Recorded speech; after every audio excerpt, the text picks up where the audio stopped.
27 વર્ષથી ધોળકાથી દેવભૂમિ દ્વારકા જઈ રહેલ પદયાત્રીઓના સંઘ માટે ઉપલેટાના સેવકો દ્વારા માનવ સેવા.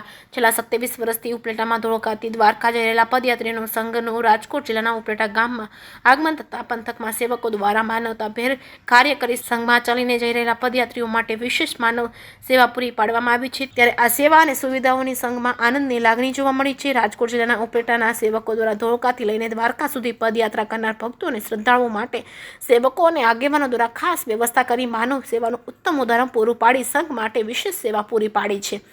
જેમાં છેલ્લા 27 વર્ષથી શ્રદ્ધાળુઓ દ્વારા અમદાવાદ જિલ્લાના ધોળકાથી લઈને દ્વારકા સુધીની હોળીના ઉત્સવ નિમિત્તે ખાસ પદયાત્રાનું આયોજન કરવામાં આવ્યું છે. આ પદયાત્રાની અંદર મોટી સંખ્યામાં ભક્તો શ્રદ્ધાળુઓ ધોળકાથી લઈને દ્વારકા સુધીની પદયાત્રા કરે છે. આ યાત્રાની અંદર શ્રદ્ધાળુઓનો સંઘ દ્વારા પહોંચી ઉત્સવની ઉજવણી, જેમાં આ વર્ષે 27મું વર્ષ હોય ત્યારે ઉપલેટા ખાતે પદયાત્રીઓના સંઘની વિશેષ સેવા અને સુવિધાઓ પૂરી પાડવામાં આવી છે. જે કેસ ગુજરાતી સાથે અર્શી આહિર, ઉપલેટા.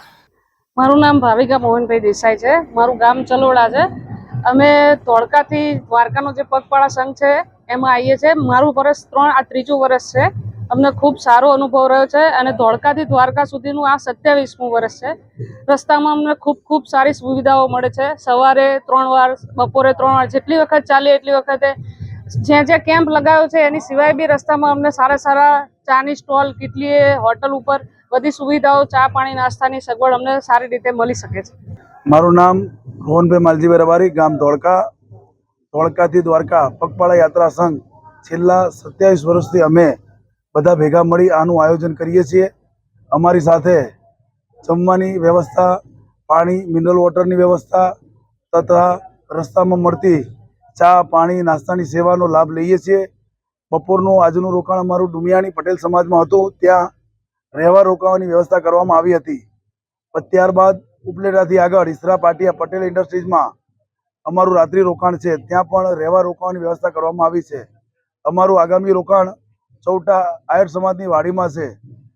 આ સેવામાં લગભગ 27 વર્ષથી તમામ પદયાત્રીઓ, રબારી સમાજ આ બધાનો ફાળો હોવાથી આ કાર્ય સંપન્ન થયું છે અને આવું નવું કાર્ય અવિરત ચાલતું રહે તેવી ભગવાન દ્વારકાધીશને પ્રાર્થના. જય દ્વારકાધીશ. અને ધોળકાથી દ્વારકા સુધીના તમામ જે જગ્યાઓ અમારા રોકાણ, જે જગ્યા અમારા ચા નાસ્તાનું આયોજન, તમામ આયોજકોનું અમને સહકાર મળતો રહે છે અને અવિરત મળતો રહેશે. ઓકે. એના સેવા જો લખાવી હોય તો રસોડા નિમિત્તે છેલ્લા 10 વર્ષથી એડવાન્સ બુકિંગ ચાલતું આવે છે. કોઈને રસોડું આપવું હોય તો એડવાન્સ બુકિંગ 10 વર્ષ પહેલાં કરાવવું પડે. રેડી?